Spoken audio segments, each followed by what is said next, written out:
À ceux qui veulent comprendre les lois de l'univers visible et invisible, à ceux qui veulent pénétrer les mystères de la vie dans les deux mondes, matériel et spirituel, une émission est préparée pour vous. Chaque dimanche à partir de midi, vous allez pouvoir suivre cette émission animée par le maître Fénor Onésime. Philosophie initiatique, c'est cette école des mystères qui vous aidera à comprendre la science initiatique, la théurgie, l'angéologie, l'astrologie, la kabbale, la géométrie sacrée et tous les principes hermétiques. Dans cette émission, nous vous aidons à pénétrer le sens des choses, car en tout, il y a une forme, un contenu et un sens. Et le sens profond des choses est pour les maîtres et les initiés. Alors vous connaîtrez la vérité, et la vérité vous affranchira du joug de l'ignorance. Soyez toujours branchés chaque dimanche pour élargir votre conscience et vivre une vie lumineuse, riche et comblée. Les spiritualistes, les religieux et les amis de la vérité seront heureux et satisfaits de pouvoir trouver cette école de philosophie qui les éclairera sur le chemin de l'évolution. Bonne écoute.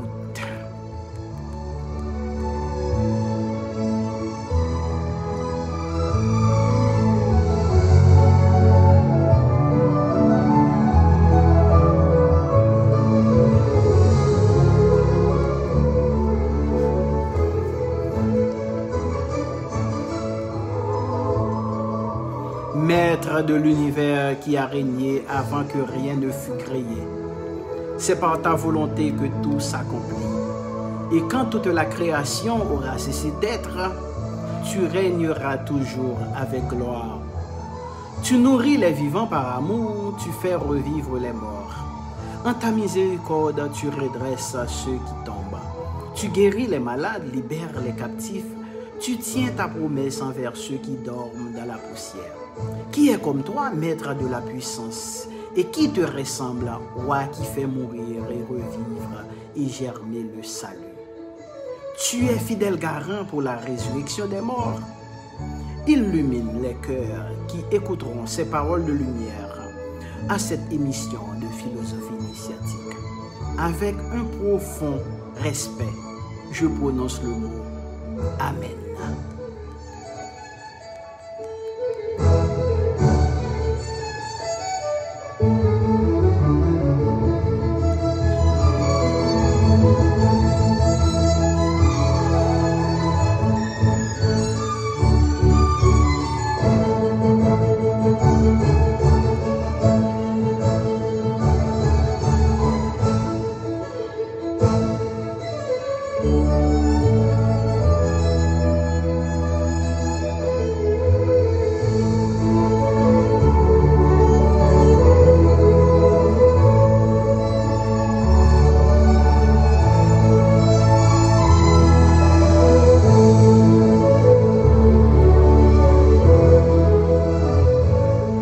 Je salue tous les fidèles auditeurs de l'émission Philosophie Initiatique. Aujourd'hui est un jour spécial.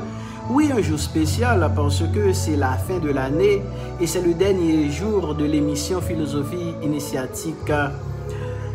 Oui, nous sommes contents, nous sommes heureux parce que l'année a été difficile. Oui, 52 semaines, 52 dimanches. Oui, nous avons été là avec vous pour vous présenter cette émission de philosophie initiatique. Et aujourd'hui, c'est le dernier jour de l'année. Avec cette année, oui, avec ce fléau qui envahit le monde, oui, le coronavirus, on est tous là, on a été protégés, on est vivants, donc on doit remercier Dieu pour tous ses bienfaits. Et c'est pourquoi est-ce que j'ai commencé cette émission avec cette prière pour dire merci à Dieu pour la vie et parce que nous sommes vivants. Oui, mes chers auditeurs, c'est encore moi, Fénor Onésime, oui, l'animateur de cette émission qui vous salue et vous dit bienvenue à l'émission. Oui, je prends soin de vous souhaiter aussi un joyeux Noël, oui, et une heureuse année nouvelle. Je souhaite pour vous que l'année 2021 soit une année de succès, de progrès, de santé, de bonté. Oui, encore une fois, merci à vous tous et à vous toutes qui êtes branchés. Et nous allons poursuivre nos études sur la philosophie initiatique. Nous sommes en train d'étudier les secrets du livre de la nature. Oui, les secrets du livre de la nature. Et la semaine dernière, j'ai laissé de côté ce sujet pour vous parler de la Noël, le sens symbolique de la Noël. Et pour vous dire que la Noël contient plusieurs sens. Il y a un aspect historique, il y a un aspect cosmique, il y a aussi un aspect mystique, oui, dans la Noël. Et je vous ai bien expliqué tout ce qui s'est passé, oui, dans l'histoire de Jésus pour vous expliquer que le Christ peut naître en vous tous les jours. Oui, tous les jours. J'ai pris l'exemple de... dans la Bible où Jésus a parlé à Nicodème, il lui a dit que si vous ne naissiez de nouveau, vous ne pouvez pas voir le royaume des cieux. Et oui, et aujourd'hui, nous revenons pour vous parler, oui, pour continuer avec notre sujet, les secrets du livre de la nature. Et j'avais promis de vous parler de la puissance du feu, mes chers auditeurs, et c'est ce que nous allons faire tout de suite. Et gardez l'écoute, je prends une pause et je reviens dans quelques instants.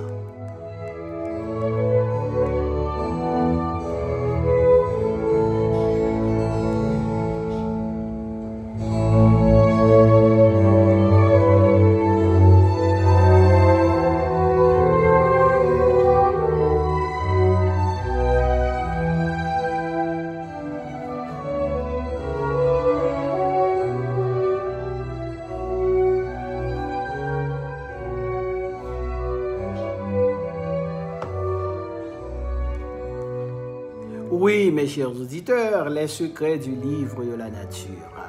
Oui, il faut étudier la nature pour comprendre ses lois, pour pouvoir vivre heureusement ici sur la terre.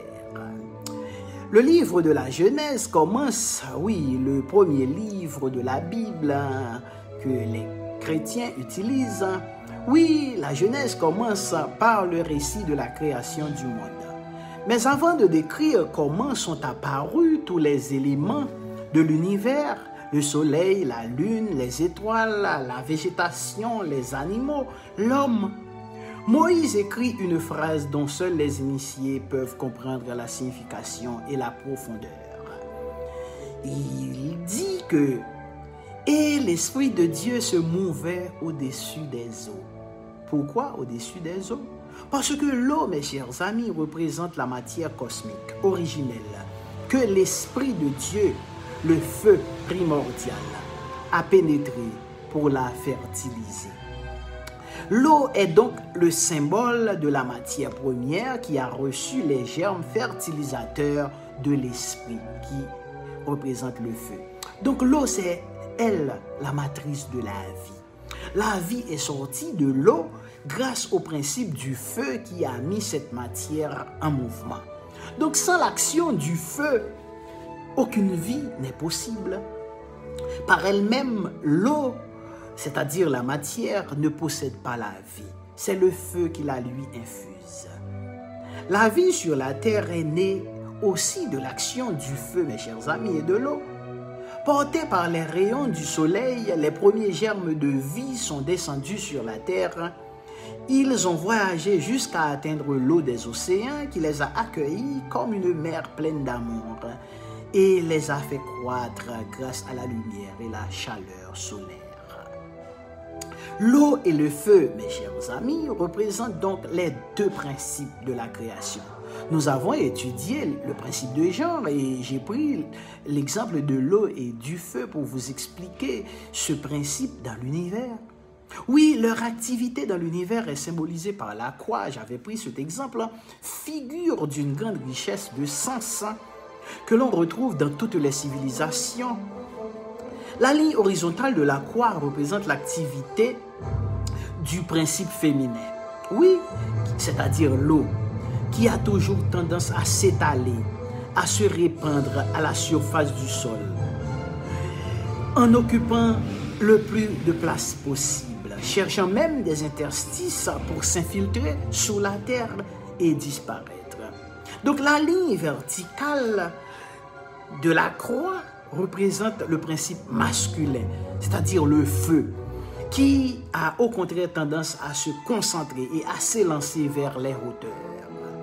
L'eau est donc liée à la profondeur, à la surface, et le feu à la hauteur.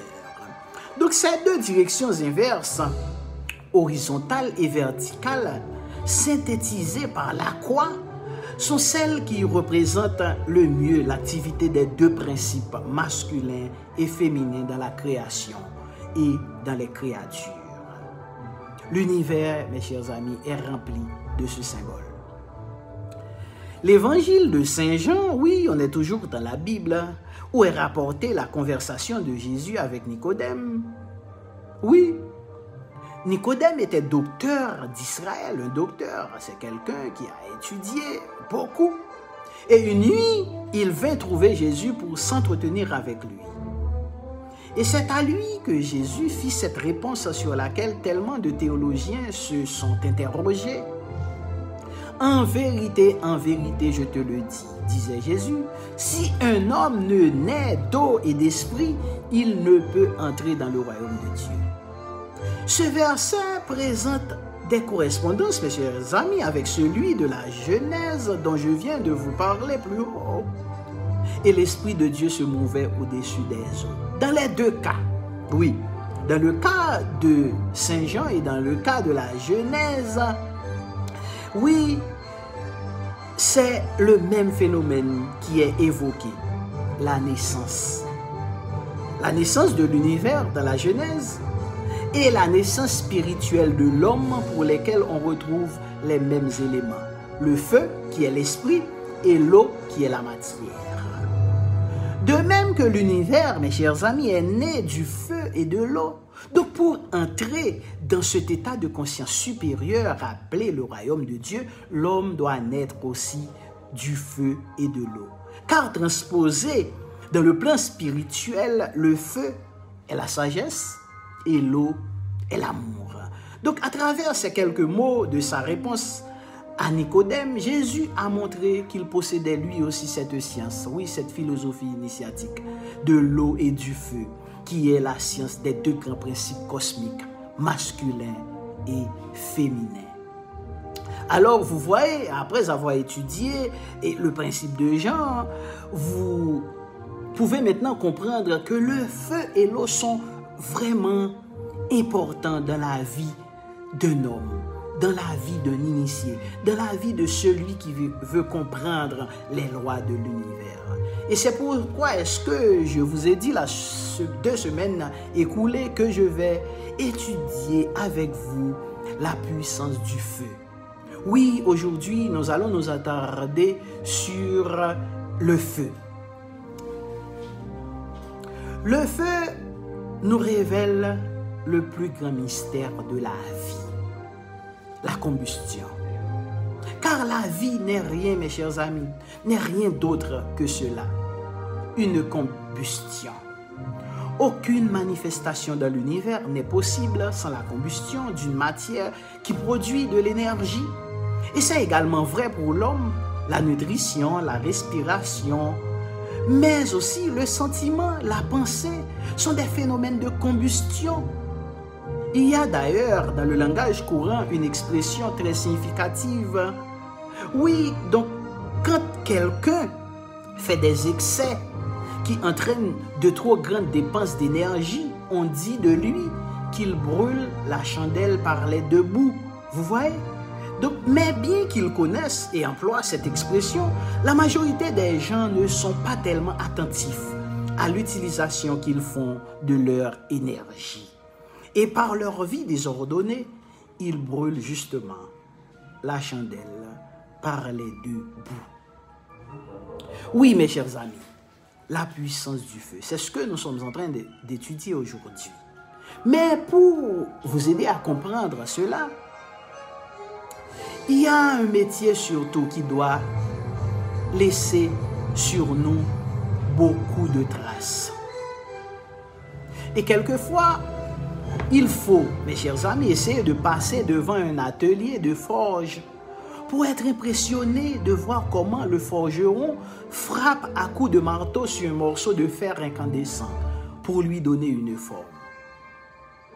Il y a là, mes chers amis, toute une science. Oui, une science derrière ce métier de forgeron qui forge le fer.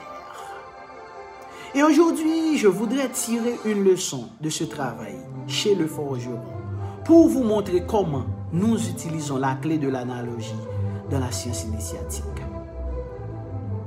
Tout le monde sait que pour forger le fer, il faut le plonger dans le feu, n'est-ce pas, et attendre qu'il devienne rouge, puis incandescent. Le fer, il faut le plonger dans le feu et attendre qu'il devienne rouge.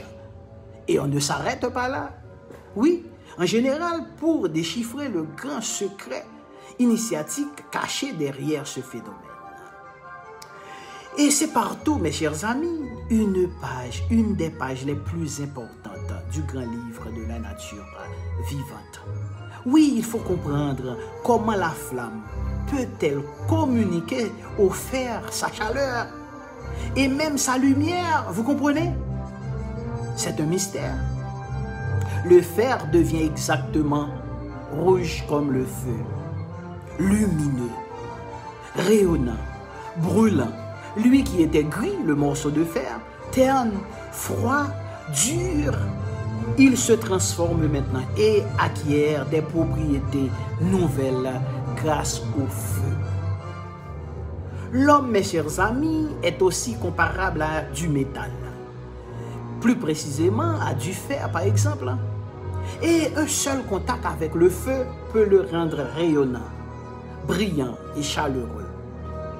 Évidemment, je parle du feu spirituel, il faut transposer, car ce qui est en bas est comme ce qui est en haut, et ce qui est en haut est comme ce qui est en bas. Vous connaissez et ce principe, oui, l'un des principes hermétiques que nous avons étudié dans cette émission. Oui, je parle du feu spirituel, non du feu physique. Oui, il y a plusieurs sortes de feux, mais seuls les mystiques connaissent bien ce contact avec le feu spirituel. C'est une ardeur, un amour, une extase, une sorte de vie intense. Oui, ce feu est une vie qui vous brûle et vous transforme en un autre être.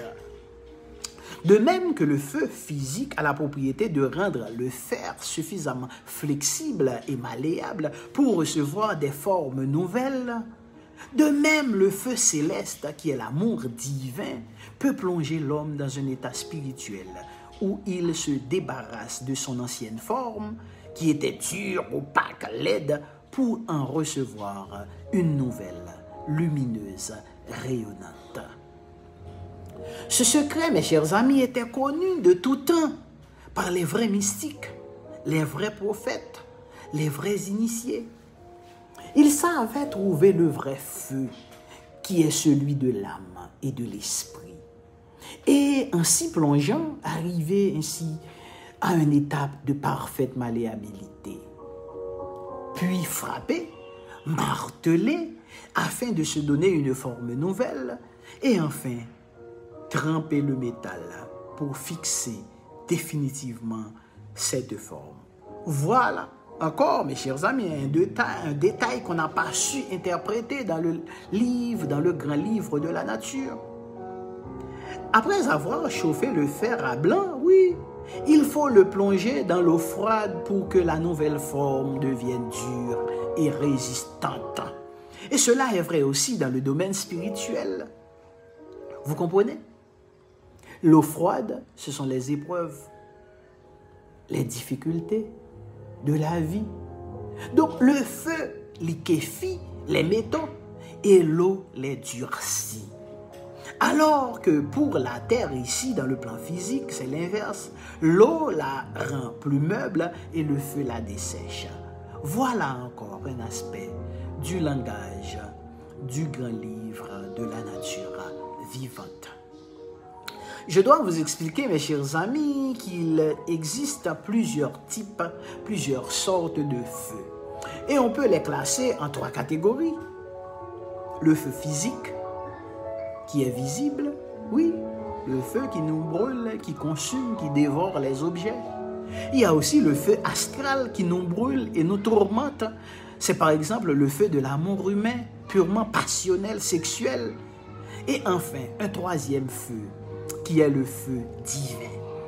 Le feu du soleil qui ne consume pas, qui ne fait pas souffrir, mais qui nous donne la lumière, la joie, le ravissement, la sensation sublime d'être en communication avec Dieu lui-même. Vous commencez maintenant à comprendre que le feu est vraiment important. Oui, c'est cela le feu céleste. Le feu qui ne brûle pas, le feu qui transforme, le feu qui embellit, le feu qui illumine. C'est cela le feu céleste. Tandis que le feu passionnel que les hommes connaissent, quand ils poussent des cris, je brûle, je me consume, n'est souvent qu'un feu de paille. Et pourtant, ils aiment ce feu qui les fait souffrir, qui les fait maigrir. Oui, très peu savent aller plus haut, se plonger dans le feu qui remplit les régions supérieures. Et moi, je connais ce feu. Oui, à cause de cette science que j'étudie, Dieu m'a donné dans mon existence de vivre des moments où j'ai vraiment goûté ce feu. Oui, le feu céleste. Oui, mes chers auditeurs, pour nous transformer, pour remodeler notre tempérament, nos tendances, nos habitudes, notre hérédité même, nous devons attirer, appeler le feu céleste, le supplier de descendre et souiller, oui, sans arrêt, souffler, excusez-moi, sans arrêt sur nous, oui, pour que nous parvenions à nous faire fondre. Et ensuite, demander à quelqu'un de venir nous modeler, ou bien nous modeler nous-mêmes, si nous sommes assez conscients pour le faire. Voilà comment nous interprétons le métier de forgeron. Oui, pour forger le fer, il faut le plonger dans le feu, oui. Devenir incandescent, on doit frapper avec du marteau pour transformer, pour donner une nouvelle forme, et ensuite plonger ce métal dans l'eau pour garder cette forme nouvelle. Et je vous dis toujours dans la vie, en tout, il y a une forme, un contenu et un sens. Et le sens de ce métier, c'est de vous aider à comprendre qu'il faut vous plonger dans le feu divin, dans le feu qui peut vous transformer, qui peut vous changer. Oui, changer vos tempéraments, changer vos défauts, changer et votre ancienne vie. Alors, mes chers amis, vous voyez combien c'est important ce métier de forgeron quand nous étudions, quand nous pouvons comprendre le sens de ce métier. Tout ce dont je vous parle, mes chers amis, je l'ai vérifié. C'est pourquoi je peux vous dire comment vous arriverez à vous transformer complètement. Je sais que c'est difficile. Oui, vous chauffez, c'est-à-dire vous priez, vous suppliez pour attirer le feu céleste. Et lorsque le feu entre en vous, vous éprouvez un tel bouillonnement que vous êtes fondu. Après des moments pareils, vous ne pouvez plus avoir intérieurement les mêmes formes. Et même physiquement, peu à peu, vous transformez. Vous arrivez à vous modeler à un nouveau visage.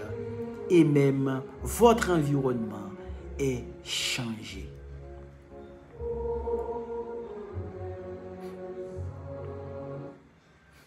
Oui, mes chers amis.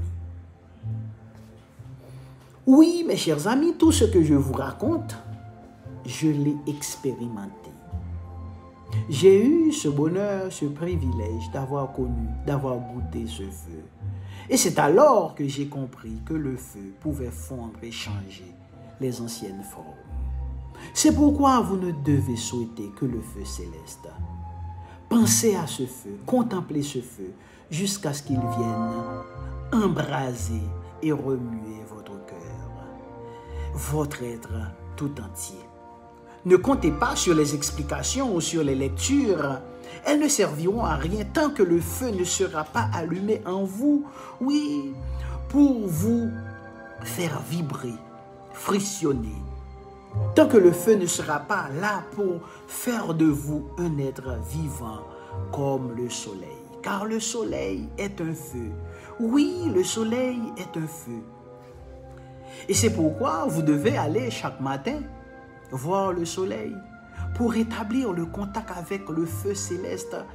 Car il faut toujours utiliser le principe de correspondance. Ce qui est en bas est comme ce qui est en haut, ce qui est en haut est comme ce qui est en bas. Car le soleil, mes chers amis, représente le feu de notre système solaire. Oui, vous comprenez? Donc si vous vous liez au soleil, si vous vous laissez embraser par le soleil, avec tout votre amour chaque matin, avec toute votre intelligence, des flammes commenceront à vous entourer, à jaillir de vous. Le Saint-Esprit n'est rien d'autre que le feu sacré du soleil. Oui, mes chers auditeurs, les secrets du livre de la nature. Nous sommes en train d'étudier les secrets du livre de la nature. Et merci à tous les fidèles auditeurs de l'émission, à vous tous et à vous toutes qui êtes branchés. Et je profite de l'occasion, puisque c'est un jour spécial, le dernier jour de l'émission. Oui, je profite pour vous souhaiter une bonne et heureuse année 2021. Et je prends une petite pause, je vous reviens tout de suite. Gardez l'écoute.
chers amis, mes chers auditeurs, merci d'être à l'écoute de cette émission. Et encore une fois, je profite pour vous souhaiter un joyeux Noël et une bonne, heureuse année 2021. Nous sommes en train d'étudier les secrets du livre de la nature. Oui, en étudiant la nature, nous pouvons comprendre toutes les lois et nous aider à avancer sur le chemin de l'évolution. Cela peut nous aider à élargir notre conscience et comprendre la vie d'une autre façon. Et oui, aujourd'hui, nous avons voulu étudier le feu. Oui, le travail que peut faire le feu sur le fer. Nous avons parlé du métier de forgeron, oui. Et c'est un métier qui nous intéresse beaucoup. Et cela devrait intéresser tout le monde parce que quand on constate le travail que fait le forgeron, oui, il a pris le fer qui est froid, qui est terne, il l'a mis dans le feu. Et le feu a donné sa chaleur, sa lumière à ce morceau de fer qui est devenu incandescent, lumineux comme le fer. Et de là, le forgeron peut donner une forme nouvelle à ce morceau de fer. Et après l'avoir trempé dans de l'eau, oui, qui est l'élément féminin, le principe féminin, pour garder cette nouvelle forme. Donc le feu est vraiment important. Il faut essayer de comprendre le travail que fait le feu sur le fer. Et nous étions arrivés au soleil en disant que le soleil, c'est le grand feu de notre univers. Il faut aller toujours voir, visiter le soleil pour entrer en contact avec ce feu divin qui est en nous, à l'intérieur de nous. Car en tout, mes chers amis, il y a une forme, un contenu et un sens. Et il y a toujours le principe de correspondance qui nous dit que ce qui est en bas est comme ce qui est en haut, ce qui est en haut est comme ce qui est en bas. Donc il faut prendre le soleil comme le grand feu pour comprendre le travail que nous pouvons faire avec le feu afin de transformer nos vies.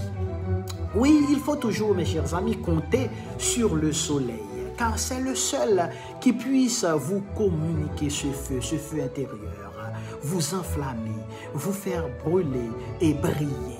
Oui, chaque jour, occupez-vous du soleil consciemment jusqu'à ce que ce feu vienne. Oui, c'est-à-dire le feu divin qui est capable de tout vous révéler. Oui, c'est ce que disent toutes les initiations et c'est le but même de l'initiation, c'est d'attirer le feu divin, vous comprenez? Oui, qui est capable de tout vous révéler. Oui, si vous n'arrivez pas jusqu'à ce feu, vous n'arriverez à rien. Il faut arriver jusqu'à ce feu sans avoir peut-être peur, sans avoir peur, mes chers amis, d'être brûlé. Parce que quand on parle du feu, on a peur du feu. Tout le monde a peur du feu. On a peur d'être brûlé. Oui, parce que ce feu divin, mes chers amis, ne brûle pas comme le feu physique. Oui, le feu physique brûle, le feu astral consume, mais le feu divin transforme. Bien sûr, il brûle, c'est vrai. Il brûle les déchets.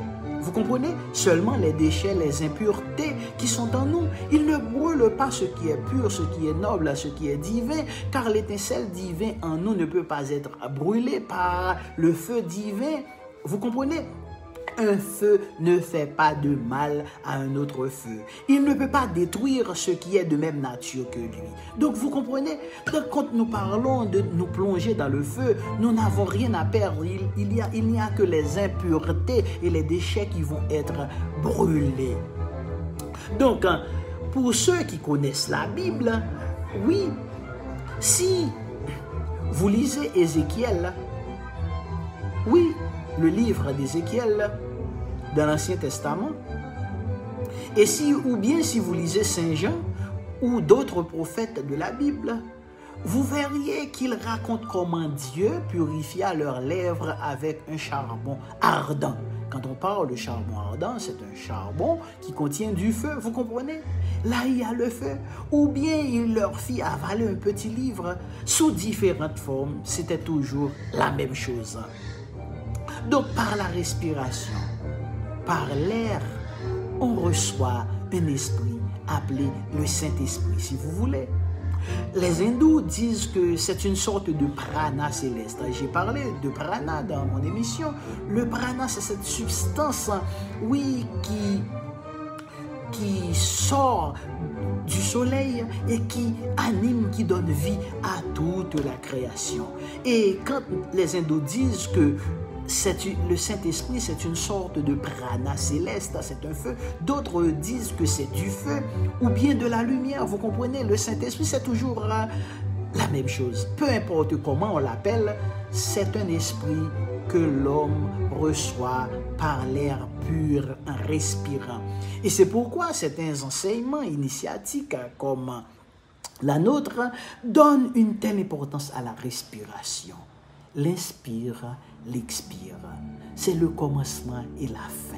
C'est Dieu lui-même. C'est la vie éternelle. Donc la vie commence, mes chers amis, avec la première inspiration. Quand l'enfant est né, l'enfant inspire. Et lorsque l'homme meurt, qu'est-ce qu'on dit? Qu'il expire. C'est-à-dire qu'il expire le dernier souffle, vous comprenez? Donc vous devez bien comprendre l'importance de la respiration et être très attentif. Vous comprenez? Pendant les repas, par exemple, est-ce que vous avez l'habitude de penser à bien respirer avant de manger? Non. Les gens se rendent malades parce qu'à table, ils parlent, ils gesticulent, ils avalent et ils respirent mal. Il faut toujours suivre, il faut toujours surveiller votre respiration. Oui, sans une respiration harmonieuse, la nutrition ne peut se faire comme il faut. Voilà encore une chose que l'on n'a pas prise au sérieux et qui est vraiment important dans la vie d'un homme, dans la vie d'un disciple, dans la vie de celui qui comprend la philosophie initiatique. Il est très important de ne pas parler pendant le repas pour pouvoir respirer correctement. Car par la respiration, vous attirez des éléments plus subtils et vous accumulez des réserves pour toute la journée. Vous comprenez? Donc, en apparence, faire quelques respirations profondes pendant le repas ou bien quand on se réveille le matin est une méthode de peu d'intérêt. Mais, mes chers amis, je vous le répète, elle contient en réalité de grands secrets. Seulement, les gens sont tellement loin de tout cela, ils ne comprennent rien. Donc c'est pourquoi je conseille à tous et à tous ceux qui abordent notre enseignement de ne jamais s'étonner, ni critiquer, ni comparer les méthodes de la philosophie initiatique avec l'instruction qu'ils ont reçue dans le monde ou ailleurs. Qu'ils patientent, qu'ils étudient, et le jour où la lumière viendra, ils seront éblouis en voyant la richesse de cet enseignement et de ses pratiques, la respiration, oui, la visite au soleil chaque matin. Oui, vous comprenez? Donc, elles paraissent insignifiantes, vous comprenez? Mais en réalité, elles donnent accès à d'autres possibilités que celles que l'on connaît jusqu'à présent et qui ne nous apportent rien. Vous comprenez? Donc, vous voyez maintenant, mes chers amis, d'où vient cette philosophie? Oui, on ne la tire pas des lectures, mais des expériences, des études que l'on fait en analysant, en étudiant les secrets du livre de la nature. Car ce que je vous révèle, je l'ai pratiqué sans arrêt. Oui, je pratique la respiration yogique, la respiration. Et il existe d'autres types de respiration. Oui. Et encore aujourd'hui, je continue d'étudier pour connaître, pour goûter, pour toucher d'autres vérités, dans l'espoir de vous les présenter un jour, car j'aime enseigner. C'est pourquoi est-ce que je présente cette émission, d'aider les gens à comprendre, à avancer vers la lumière. Vous comprenez?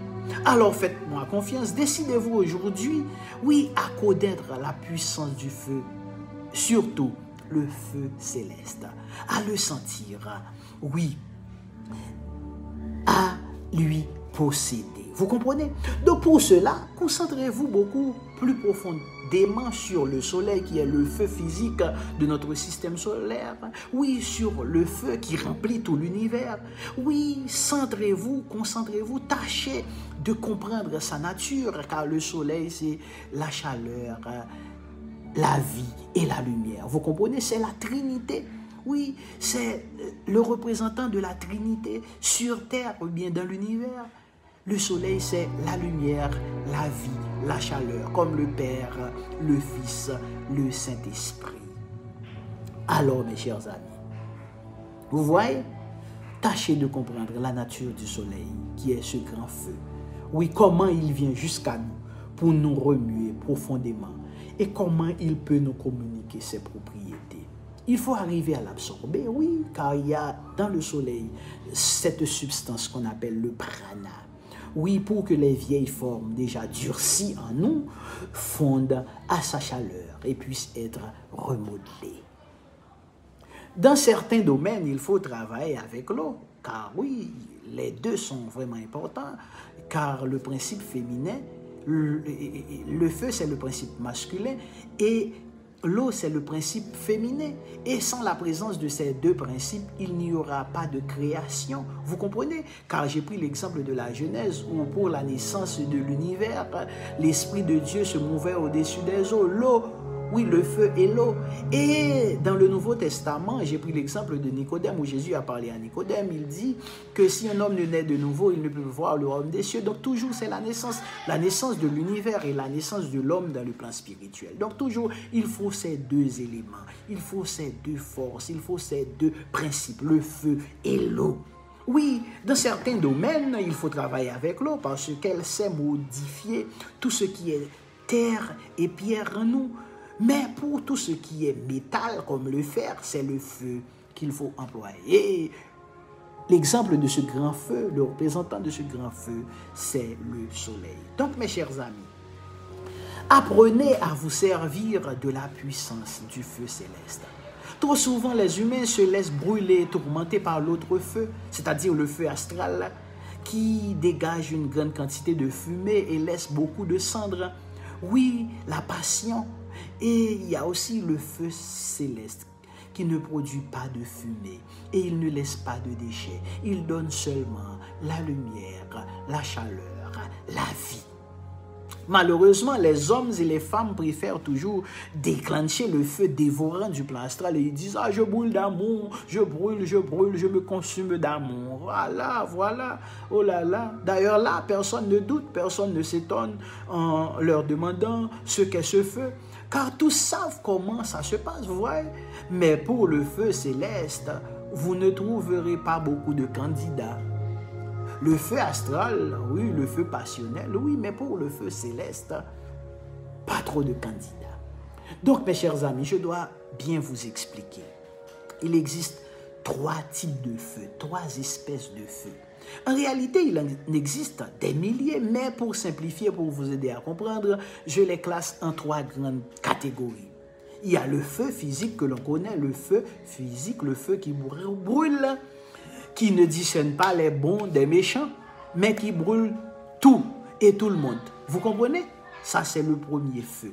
Il y a aussi le feu astral ou infernal, qui a une très grande prédilection pour les gens débordant de passion. Oui, pour les gens débordant de désir, les gens débordant de convoitise, les gens débordant de méchanceté, et qui est toujours prêt à se jeter sur eux pour les consumer. Ça, c'est le deuxième, cela c'est le deuxième catégorie du feu, car ils sont tout à fait à point pour lui servir de nourriture. Sur les êtres qui restent liés à Dieu ou aux anges, il n'a aucun pouvoir, ce feu astral. Vous comprenez? Quant au feu céleste, ce troisième feu, il cherche ceux qui sont absolument purs et lumineux. Et quand il les trouve, il se jette sur eux, il les embrase. Et ils deviennent des fils de Dieu, beaux, lumineux, éclatants comme le soleil. Alors donc, vous voyez, le premier feu qui ne fait exception de personne, il brûle tout ce qui vient sous la main, bon comme méchant. Et le feu astral, lui, a une prédilection pour les gens très passionnés, vous comprenez? Les gens pleins de désirs. Mais les gens qui sont liés à Dieu, aux anges, aux êtres spirituels, ce feu-là n'a point de pouvoir sur eux. Mais il y a ce troisième feu, le feu divin, Oui, le feu céleste qui cherche les gens purs, les êtres purs. Et c'est pourquoi dans l'initiation, dans l'étude de la philosophie initiatique, nous parlons de la pureté. Et je sais que j'ai déjà étudié avec vous la pureté dans cette émission. Vous comprenez? Donc, le feu physique ne choisit pas. Ça lui est égal que quelqu'un soit juste ou injuste. Ce n'est pas son affaire. Il le brûle. Mais les deux autres feux choisissent. Vous comprenez? Le feu divin ne descend pas n'importe où. C'est une foudre qui ne tombe pas sur n'importe qui. Oui, c'est une sorte de foudre. C'est ceux qui reçoivent la grâce. Les bénédictions du ciel sont foudroyées. Oui, ils sont foudroyés par une foudre divine. On parle de coup de foudre en amour, n'est-ce pas? Dès que je l'ai vu, j'ai eu le coup de foudre. J'ai vu une belle demoiselle, j'ai eu un coup de foudre. Oui, c'est ce que disent quelquefois les garçons. Et malheureusement, déjà, tout son destin est tracé. Souffrir, pleurer, peut-être même commettre un meurtre à cause de ce coup de foudre. Vous comprenez? Ça, c'est le coup de foudre du plan astral. Pourquoi ce coup de foudre?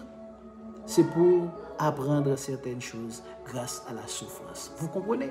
D'autres reçoivent aussi un coup de foudre, mais un coup de foudre céleste. Et eux aussi sont tout le temps en train de pleurer. Mais pleurer d'extase, pleurer de joie, pleurer de bonheur. Combien de saints et de mystiques ont reçu cette grâce? Donc, si vous lisez leur biographie, vous verrez comment Saint Jean de la Croix, la petite Sainte Thérèse et bien d'autres